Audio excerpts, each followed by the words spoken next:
Welcome to the Standard Deviations podcast, presented by Orion Advisor Solutions and hosted by Dr. Daniel Crosby, Orion's Chief Behavioral Officer and New York Times best-selling author. Each week, Dr. Crosby interviews a fascinating new guest on a range of compelling topics, from literature to psychology to financial wellness. To learn more about Dr. Crosby's behavioral finance work at Orion, visit www.orion.com. Hello and welcome to the Standard Deviations podcast. I'm your host, Dr. Daniel Crosby, and I'm joined today by Dr. Tom Mathar, who heads up the Center for Behavioural Research at Aegon UK.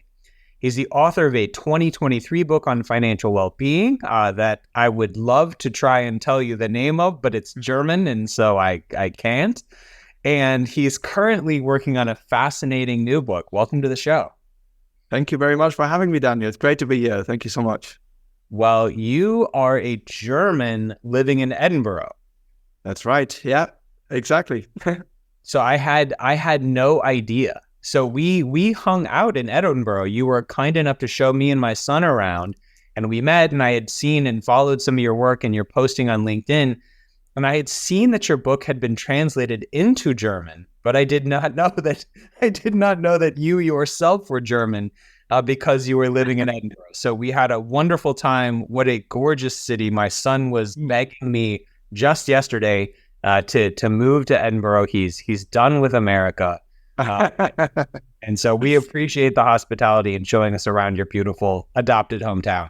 It was great. It was great to have you and great to show you around. Yeah. All right. So you are working on some new research. You're working on a new book. This book will be available in English, I presume. That's right. Yeah, exactly. This time in English as well. Okay, perfect. Well, I got an early sneak peek at the book. I will actually be writing the foreword, which I'm very honored and pleased to be able to do for you. And I got a sneak peek of the first couple of chapters, and that's going to form the bulk of our conversation today. I'm going to quote directly from that book here with the first piece. You write, in 2016, psychologist Linda Grattan and economist Andrew Scott presented the hugely influential idea of a 100-year life. They discussed that a longer life requires a redesign of our life paths. Individuals must actively consider how they will shape and finance their extended lifespan to achieve both personal fulfillment and lasting security. So I have my youngest daughter is turning 8 this year. And when she was born, I remember the doctors and nurses saying, look, she's got about a 40% chance of living to be 100. Yeah. What does the reality of the 100-year life do to the kind of planning conversations that we're having right now with our clients? And how are things going to change in light of this new longevity? Yeah, wow, great question to begin with. So perhaps worth recapping a little bit what exactly is being meant with that idea of the 100-year life, which perhaps hasn't been that influential in the States. I wouldn't be surprised if it were, because perhaps it's also reflecting a little bit the sentiment and evolution of the welfare state in Europe, in the old world. Essentially, the argument is that until perhaps 10, 20 years ago or something, we had what they call a 3-stage life. Okay, and the 3-stage life is comprised of 3 clearly defined blocks that are also institutionalized. First, you have education, then you have working life and perhaps a bit of a career, and then lastly, there's retirement. Okay, one follows the other, 3 stages of life, that's it, simple. Now, what we have increasingly is what they call a multi-stage life. And with that, of course, goes hand in hand the fact that we're living longer, healthier lives. Okay, so that's kind of the idea of the 100-year life, the fact that we're having a high chance of living longer, becoming older, like your daughter. But it's also reflecting the fact that these 3 clearly defined blocks of first education and then this and then that are becoming much more fluid. Okay. So we still have education in the beginning, we still have something that we can call retirement in the end, but what exactly retirement actually is will mean increasingly different things to different people. But then perhaps most importantly, there are multiple different sort of transitions in what happens between education and retirement. Okay, so what was historically just, your work life or perhaps your career is now a first career, followed by a second career, followed by a third career, etc. And in between, you have transition points. Okay, transition points where perhaps you re-educate, where perhaps you're losing interest in your job and you're wanting to phase into another type of job. Perhaps you're forced out of your job because of, AI or robots or whatever. Perhaps you're wanting to take time out because you've got children. Perhaps you're needing to take time out because you have elderly relatives to take care of. Perhaps you're burnt out and you're just, you get it. There's like multiple reasons for why we do not have that second stage, that clearly defined second stage anymore in that 3-stage life, but instead multiple stages. And of course, also retirement is not something that necessarily happens with a bang, but it is something that you're perhaps phasing into.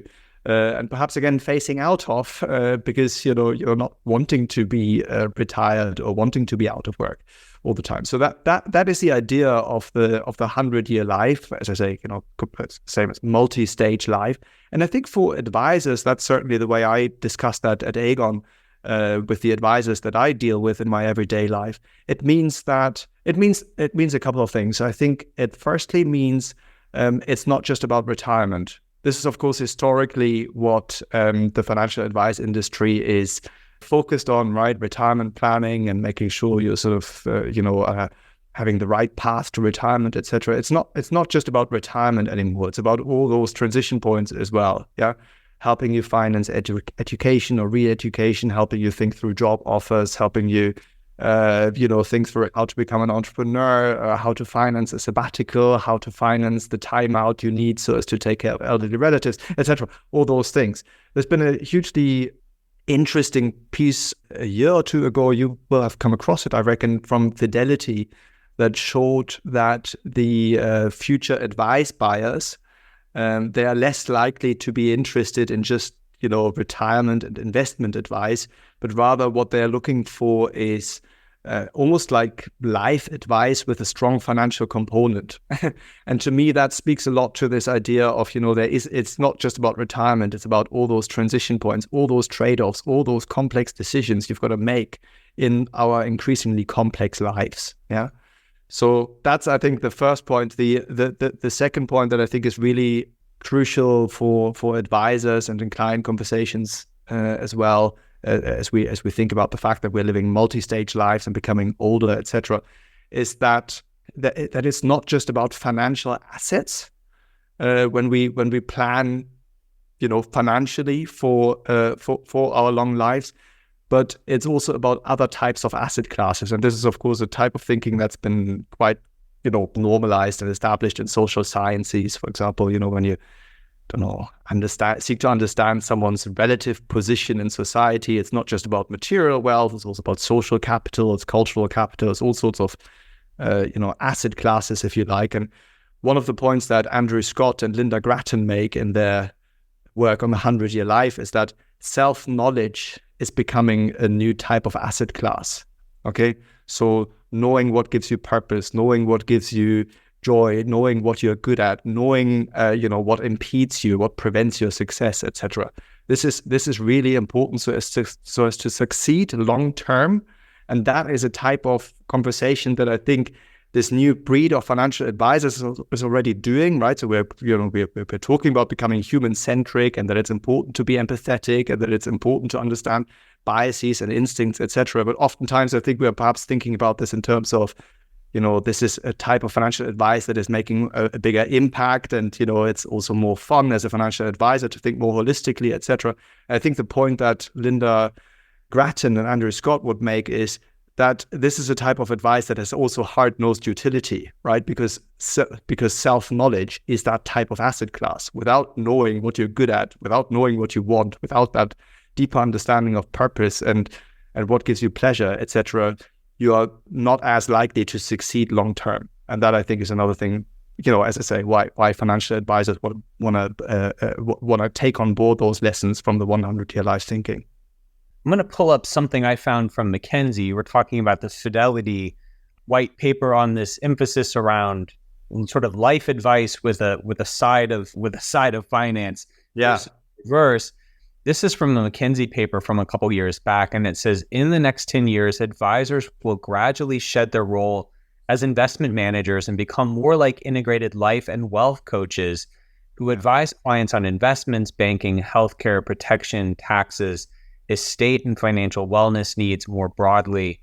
As the industry undergoes this shift, wealth managers will need to fundamentally rethink their recruiting strategies and training programs. Yeah, absolutely. So, very highly, I put this, it got a great deal of engagement on Twitter and LinkedIn. And I think the overwhelming consensus was that, first of all, the best advisors are already doing some variant of that. I think, sort of the advisors on the cutting edge of the industry are already doing some form of that. But it's easy to see. I mean, I even look at my own life. I'm in my mid-40s, and you could say that I have already had at least two very distinctive careers, right? Like at least two very distinctive careers.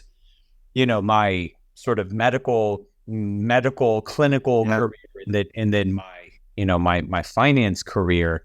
And look, if we're to assume that I'm going to work for another 30 years, I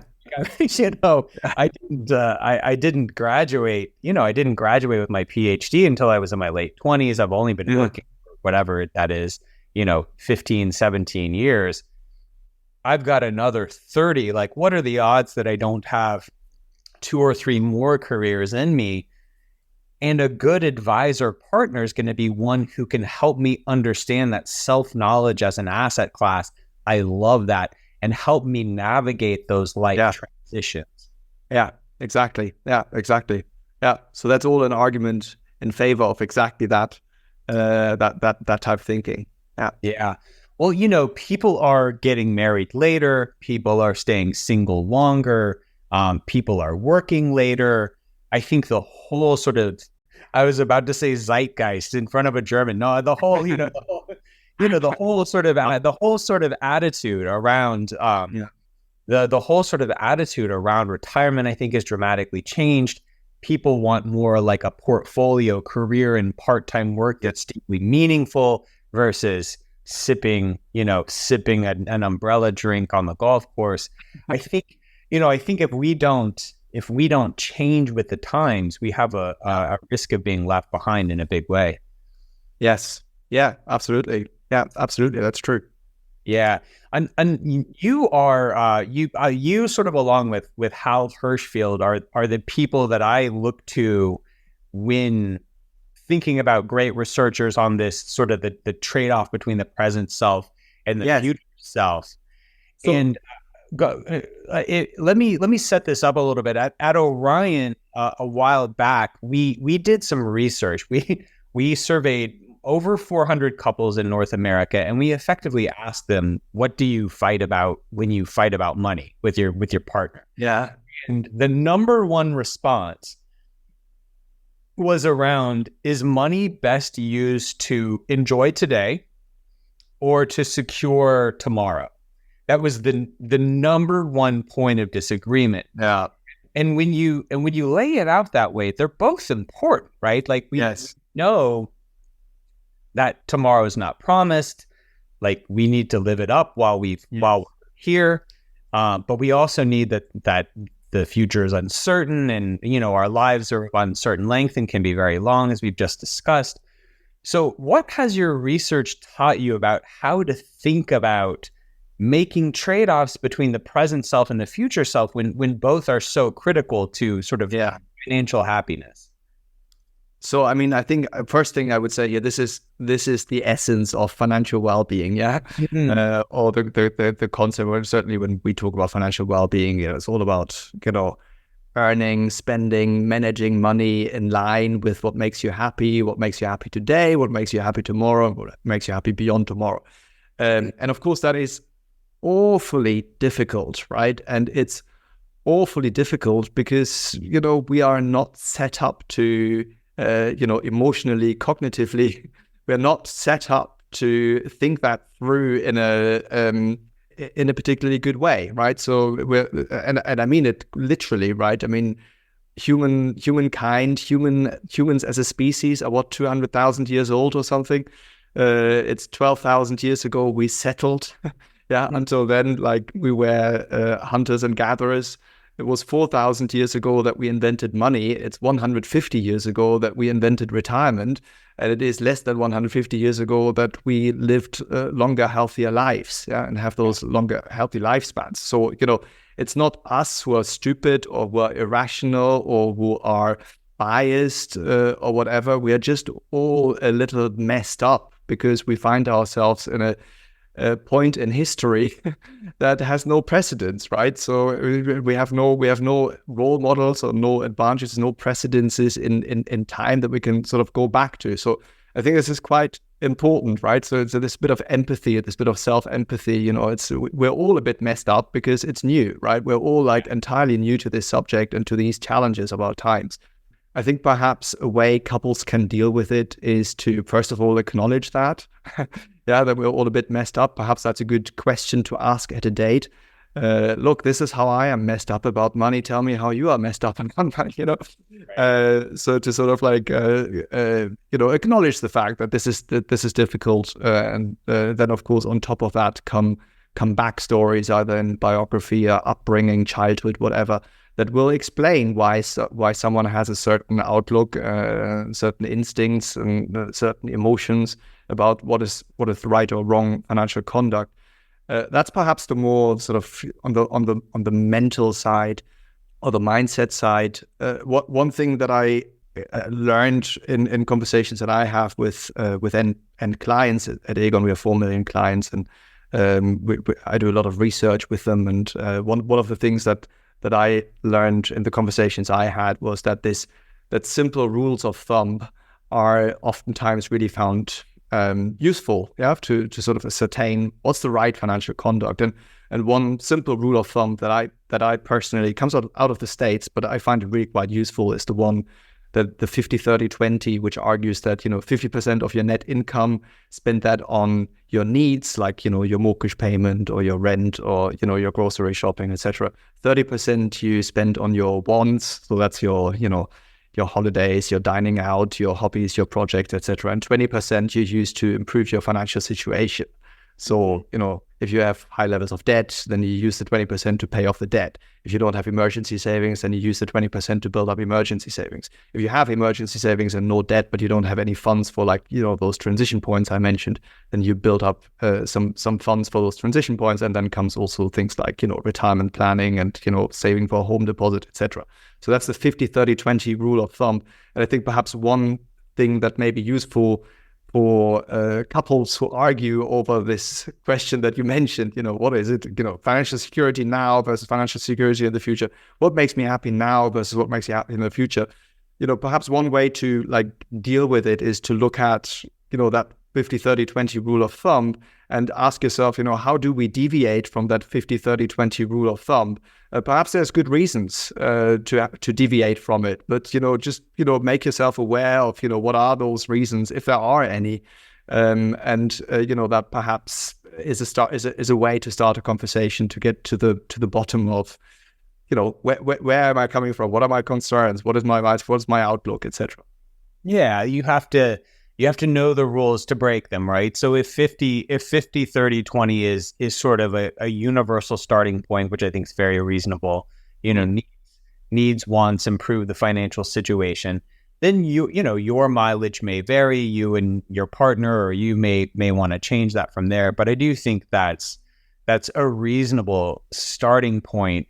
It's interesting. One of the things that we found is that people tend to orient quite naturally almost to excess, to one or the other.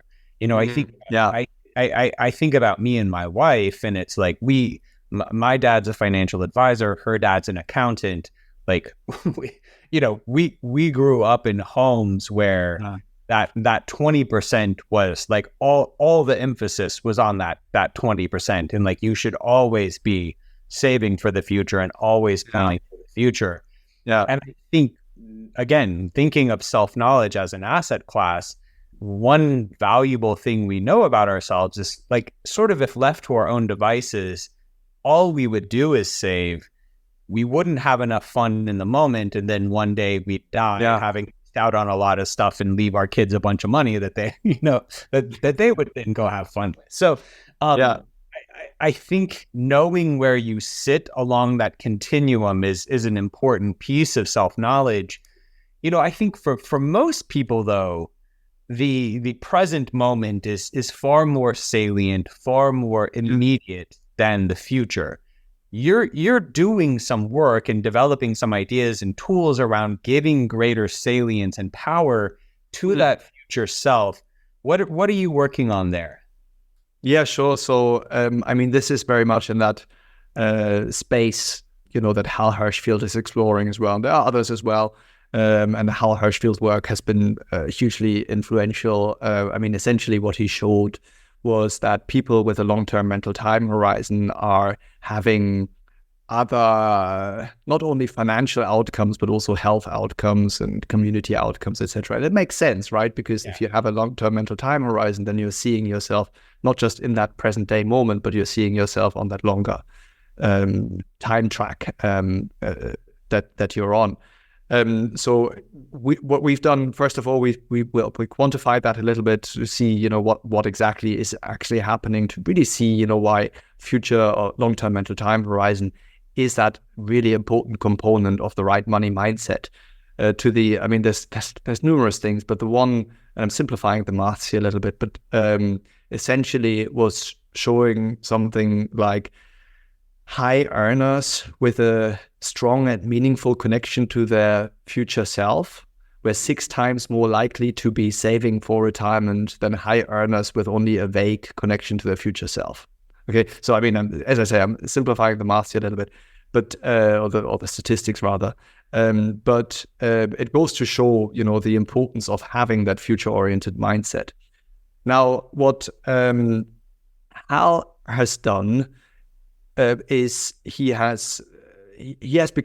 done lots of things, of course, but he became quite popular with the digitally aged faces approach, and that was something that we wanted to explore when, in essence, what the research found was that we need to have a certain inclination to be willing to think about the future so as to achieve better outcomes. How can we do that? We took Hal's work as a starting point, and of course, we see similar outcomes in the research that we've done, but we also saw some differences that perhaps can be culturally explained. I don't know, but one of the things, for example, that we found was that the intervention of digitally aged faces was not especially likely to go down well with women. It was to the extent. Perhaps that's not surprising, but it was something that we found. But certainly, and when we tested and focus grouped this afterwards, and we explained, well, this is an intervention that is supposed to encourage you to think about retirement planning. The feedback we got was, the only thing that encourages me to do is to take Botox or something like that, right? So, as I said, perhaps not like hugely surprising, but I think what we've held on the back of that our findings like those was that we need to acknowledge certain emotional reactions a little more strongly, and it's perhaps more this sort of emotional eye or the emotional side of the brain that we are needing to appeal to. And in this context, we also learned a lot from Nawar Ashraf. I don't know if you're aware of that work. So she's a behavioral scientist at London School of Economics who's done like really super interesting work in Colombia with mostly female Venezuelan migrants who fled Venezuela and who wanted to become entrepreneurs in Colombia. And the question they asked was, how can these female entrepreneurs, how can they become successful in the pursuit to be independent entrepreneurs? And tested different variations. And one was, no intervention at all. One intervention was standard economic training or entrepreneurial training. And the third intervention was one where they they had the standard training, like, this is how you do accounts, and this is how you do marketing, and this is how you do all those things. But they also helped them visualize certain scenarios in the future. So things like, imagine it's winter, it's 3:00 in the morning, your alarm bell rings, you've got to get up to go to the market in San Juan to buy the fish or whatever. Okay, so vividly and concretely connecting to future scenarios, counterfactual scenarios, but certainly something that sort of like triggered emotions, right? That was there to trigger strong emotions. And then they've done this for like 6 to 12 months or so, and then went back 2 years later, 3 years later, looked at cash flow, looked at business rates, business bankruptcies, etc., all those different things. You guessed it now, but the group that was most successful was the one where was most likely to succeed in business, was the one where the emotional side of the brain was triggered, was trained on top of the standard business training that they received, right? So, and I think this is really interesting, right? Because it shows that it's not just about positive knowledge, it's not just about the objective side, it's also about those, this emotional side, this mindset side, the ability to like vividly and concretely picture certain scenarios. And so it was that side that we've also baked in, as well as more findings from positive psychology, etc., in the team, to when we develop our intervention that instills future-oriented mindset, or that vivid and concrete connection to your future self, in a 3-stage process where you're first of all answering some questions about yourself. This is how old I am. This is my family status. This is my children's age, if applicable. Then you are invited to look out to a point in the future that you can select yourself. Is it 5 years out, 10 years out, 15, 20 years out, etc.? And you just play it back, look, this is your age then in 10 years, and this is your partner's age in 10 years, and that's your children's age in 10 years. And then sort of like, make them acknowledge the emotion. How does that make you feel? And, however you feel, that's fine, but, let's acknowledge it. And then let's systematically think about some of those, this is stage 2, then let's systematically think about what may be the case in 10 years' time, right? Where may you be? What may you be doing day in and day out? Who will you be spending time with? Will you have a pet?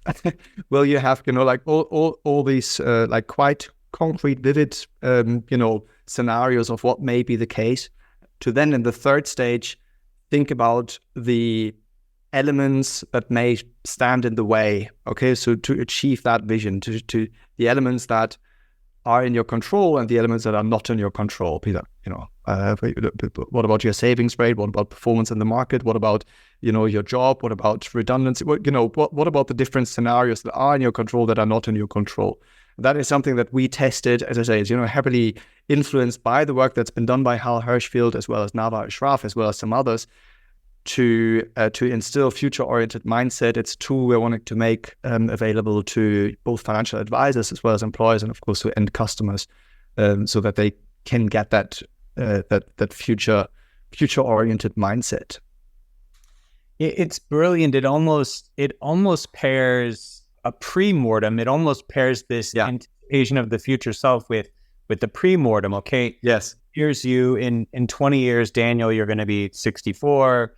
Where are you going to be? What are you going to be doing? And potential obstacles that could get in the way, but where you want to be, and what can we do about that today? Two sort of simple but powerful behavioral interventions. And look, the face aging progression study is so cool, so simple, so groundbreaking. Yes, but I did it, and I have to admit, I was in the I got to start using moisturizer camp, but I'm not sure that I'm not sure that I need a new skincare routine, but I'm not sure that it went much further than that for me. So, understanding that truth, that a vision of your future self is a powerful thing. Now let's think of, perhaps a more practical way to get people there. And I think what you just laid out is definitely that. Another thing that I liked about your book, that I don't know that I had ever sort of positioned in these terms was that you make distinctions between the terms financial well-being and financial independence, which I think we sometimes conflate or use interchangeably. You argue that there are some important differences. What are the differences between financial well-being and financial independence? Sure. I mean, I will say that perhaps I'm getting a little hung up on that, and it's not perhaps it's not really that important. But you know what? It was on the back of my this first book on financial well-being, which, as you say, is pretty much it's based on the work we've done in the UK at Aegon, but translating it and taking it to the German market. And when I had radio interviews and stuff over there's some people who are asking, isn't that the same thing? Isn't financial well-being the same thing as financial independence? Because there's tons of books out there and speakers out there on the subject of financial independence. And I mean, I did look into this. On Amazon, when you type in financial independence, there's like 4,000 books that cover the subject. And this goes also to say that it won't be a hard defined term what it actually means, financial independence. And the same goes with financial well-being. It will never be a sort of like objectively defined. This is financial well-being. This is not financial, etc. But I think what many of those who propose financial independence, what they have in common is an assumption that there's a certain, that you're financially independent when you are independent of the need to work, because you can live off your savings and you can live off dividends or rental income or whatever, right? And I have a few issues with this. I think, first of all, I think it's a bit naive to assume that, you need a certain amount of wealth and then boom, everything's fine. Yeah, I mean, this is oftentimes kind of being implied there. I think in a 100-year life, it's also economically a little naive to assume that there's a point where you can just sit back and relax until the end of the life. Yeah, so the fact is, when you live longer, you need more money. It's simple maths, right? You live longer, you need more money. It's not as simple as a certain point you're financially independent for the rest of your life. That often there's also an assumption. It's very much sort of attached to the 3-stage life, the idea of financial independence, and the assumption is, and the innovation lies in bringing that third stage forward, the retirement stage. But perhaps my biggest issue with the concept of financial independence is that it doesn't see the opportunity costs that come with acquiring this independence. Yeah. So typically we have to work to acquire wealth. And if we want more of it faster, we often need to make sacrifices. Yeah? And often the consequence of a one-sided focus on financial independence is fractious family relationships, lack of purpose and lack of joy, the sort of instinctive dismissal of the introspection required to work out what gives you joy and purpose in the first place, etc. Because all that matters is financial independence. Yeah? And I bring that to life with that family, that old merchant family that everyone knows in Germany, the Buddenbrooks. I don't need to. But the point there is this is a merchant family. It's fictional, but it's based on a real story that are essentially squandering their wealth. They're squandering their financial independence, and they're all failing at a personal level, because they are one-sidedly focused on this financial independence. Yeah, if you had been a financial advisor 100 years ago to that particular family, you would have been really glad to be having them as clients, right? Because they were wealthy, they had a lot of status, they had networks, etc. But you would have essentially just been managing their decline because all they were concerned about was their financial independence. And so I think this is. Money is of course important for a good life, but it's just an ingredient, right? It's one ingredient of many. But those who propose financial independence, I think they're kind of assuming that money is the most important ingredient for a good life, and that's, I think, what distinguishes it a little from financial well-being. Yeah. So if financial independence is all about the number, right? Because here in the U.S. there's what's called the FIRE movement. Financial independence, retire early. And I think there's some real positive things that have come out of it, right? There's an emphasis on financial education. Yeah. There's an emphasis on thrift and sort of sensible, diversified, low-cost investing. Like, that's all good stuff. But I hear folks talking about it sometimes, first of all, in an overly binary way. Like, before the number and after the number. And I just think life is a little more complicated in that. I think they also model their assumptions a little too linearly, right? Like, okay, well, whatever the number is, I need $1 million, and then the market gets 10% a year. So then I'll be making, $100,000 a year. Well, sometimes the market goes down 50% in year one of your retirement, and then we have a problem.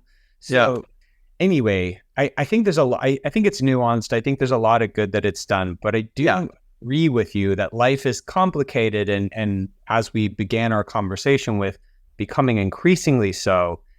If financial independence is all about the number and money being the primary thing, what's financial wellness? How does financial wellness look different? So financial well-being or financial wellness is, in my understanding, is both a financial as well as mental ability to spend, earn, and manage money in line with what makes you happy. So, and this is, and when I say happy, what I mean is there's really good work that comes out of Paul Dolan, another behavioral scientist at London School of Economics, who's that happiness researcher, who says that happiness really is about an even balance of things that give you purpose, things that make you feel competent, that make you feel useful, that make you feel worthwhile, etc. And that can be like really banal things in everyday life. It doesn't have to be anything grand, but it can just be, dropping the kids off at school makes me feel useful. It can be quite simple things. And then on the other hand, it's about pleasure. Things that give you gratification, that give you relaxation, that make you feel happy in a more sort of simple, common sense definition of the word. So it's about knowing what makes you happy in that sense. It's about that awareness. And then once you have that, so that's the mental piece. And then, of course, earn, spend, and manage money in line with that. And of course, also, it's not just about today. To our discussion earlier, it's not just about today. Today is important. The future is important as well, or the other way around. The future is important, but today is important as well. So it's about that. It's about that balance. So it's about those trade-offs that we were talking about earlier. Financial security and stability on the one hand, and that today and tomorrow, but also happiness. What makes you happy today? And tomorrow and beyond. So yeah, it's more nuanced. I think it is more playful. It is also appreciating that it's not just about the money. It's about self-knowledge. It's about empathy. It's about an understanding of money mindset and what hinders you, what enables you, those things. I think you've laid it out. You've laid it out very succinctly there, but I want to revisit a piece of that for the listeners, because I think some of these things are harder than people realize. Dan Gilbert, the researcher, has some great stuff on how we're very good at forecasting physical pain and pleasure, right? Nobody has ever made liver and onions flavored ice cream because we can just think about that and that it's disgusting, right? Like we know that if we fall down and skin our knee, it will hurt. Like, we are very good at sort of affectively forecasting the physical part of our existence, but the psychological part of our existence, we're quite bad at that, at figuring out what's going to make us happy, right? People think that wealth or fame or, whatever sort of thing is going to give them happiness, and then we know through the long sordid history of humankind that a lot of those things don't buy as much happiness as we think. So figuring out what makes you happy is harder than it sounds. And I also like your emphasis on spending. Like, I think there's a lot of the whole sort of college industrial complex is about earning money, and I think give a lot of talk to saving and investing money. There's very little conversation around how to spend money, something we all do every day. spend money in a way that's fulfilling. And there's cool research that shows that, there are ways that money can buy happiness. There's research that shows that if you spend money in ways that are consistent with your personality on like a big 5 personality scale, that'll make you happy. I got some cars over here. They all make me very happy, I think work like yours is important because knowing what makes us happy isn't as cut and dried as we might think. And knowing how to spend, I think is a real area for improvement. Last serious question before I hit you with sort of funny lightning round series I have for you. There's a thread in your book about what I would call following your dreams versus following the money. You give the example of two classmates of yours, two filmmakers. One makes these sort of artsy documentaries on shoestring budgets, and another one who's making big budget Michael Bay movies or whatever, making Transformers or the latest action figure movie.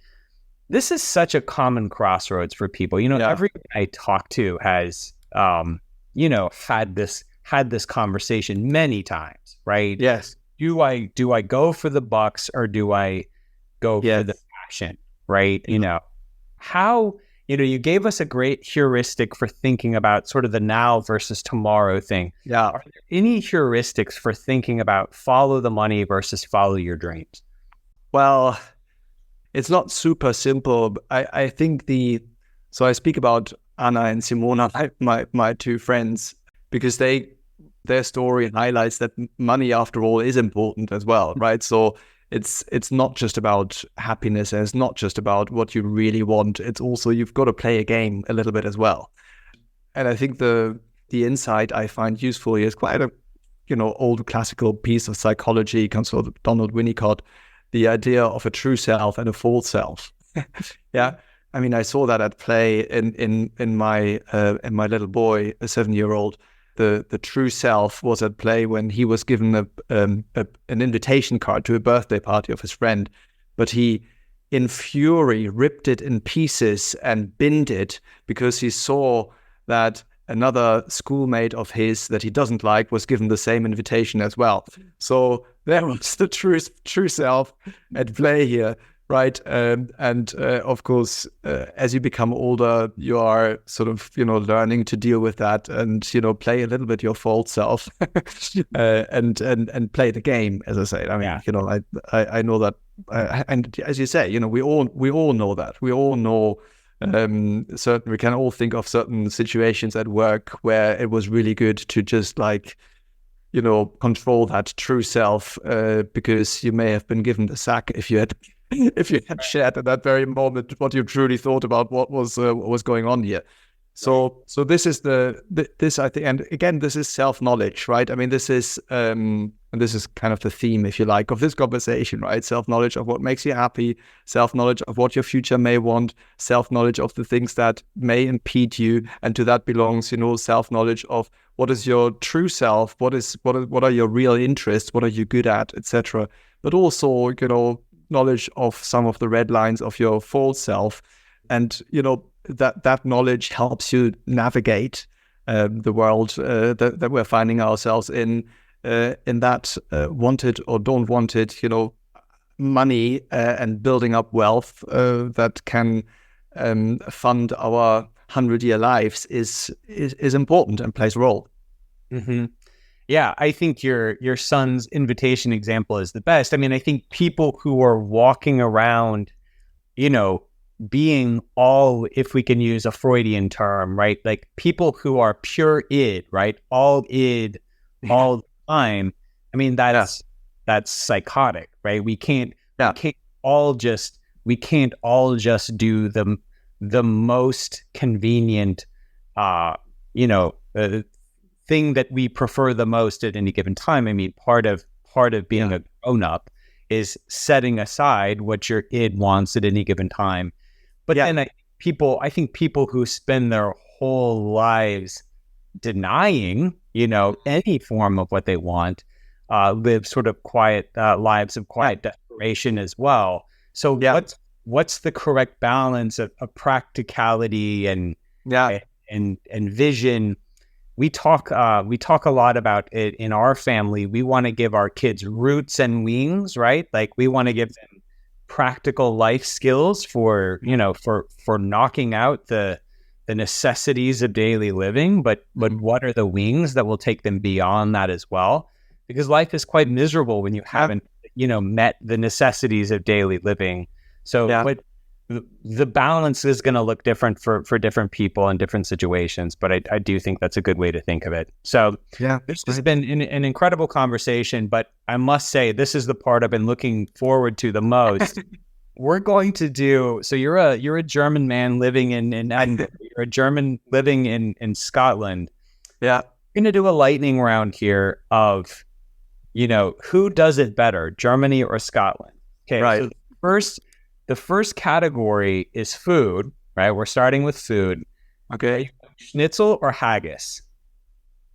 I will say I like both if they're like good quality. It's harder to find a good quality haggis, I will say, than it is to find a good quality schnitzel.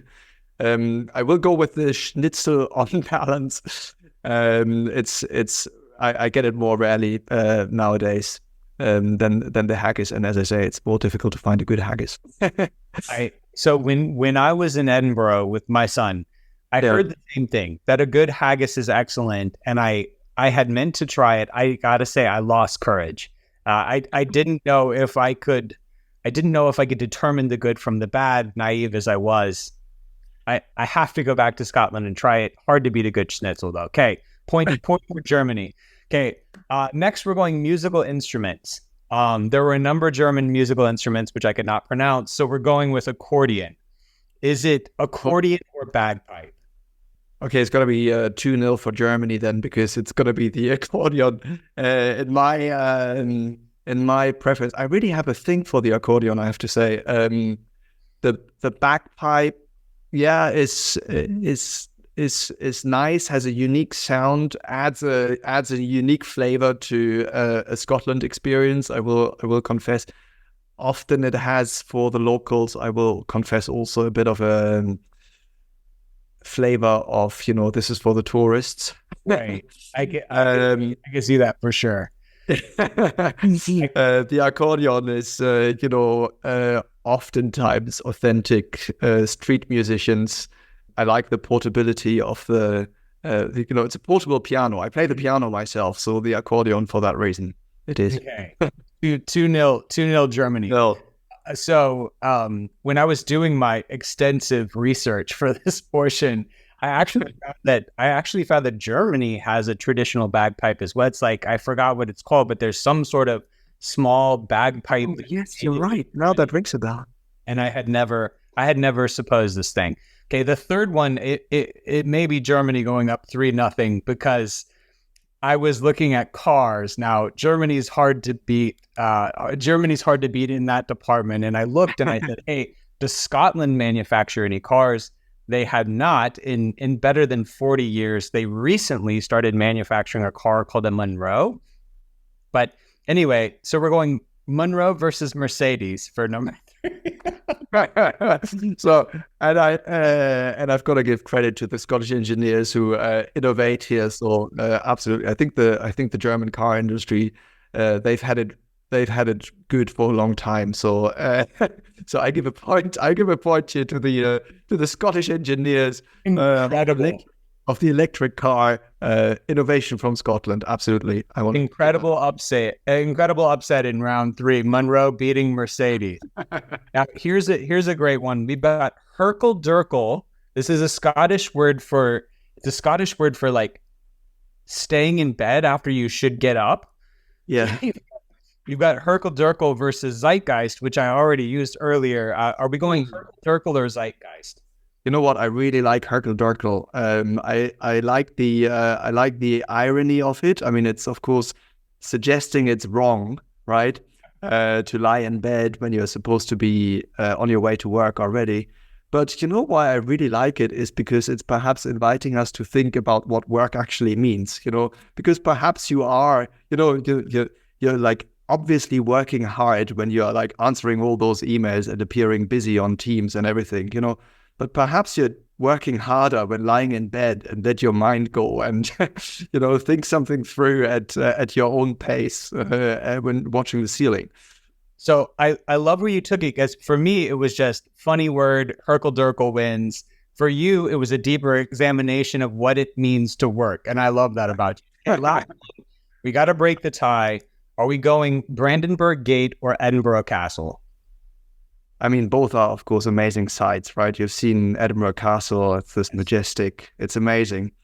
But I will say, for the symbolism, and this is perhaps where it shines through, that perhaps I'm more at heart German than British or Scottish. But the symbolism behind the Brandenburg Gate and, the divided city and the ability to go through the Brandenburg Gate was something I showed my children last year. It makes my heart beat when I'm able to do it. So yeah, on that, it's got to be on that category. It's going to be the Brandenburg Gate beating for its symbolism the Edinburgh Castle. No bad choices there. Both beautiful edifices.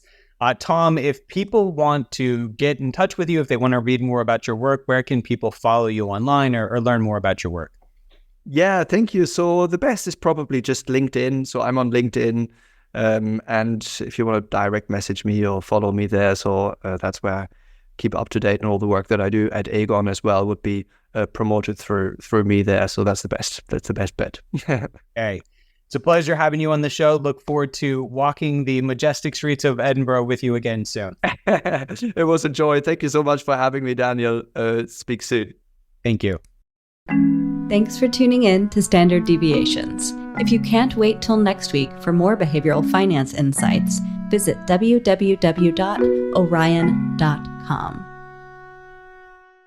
All opinions expressed by Dr. Daniel Crosby and podcast guests are solely their own opinions and do not reflect the opinion of or endorsement by Orion and its affiliates, subsidiaries, and employees.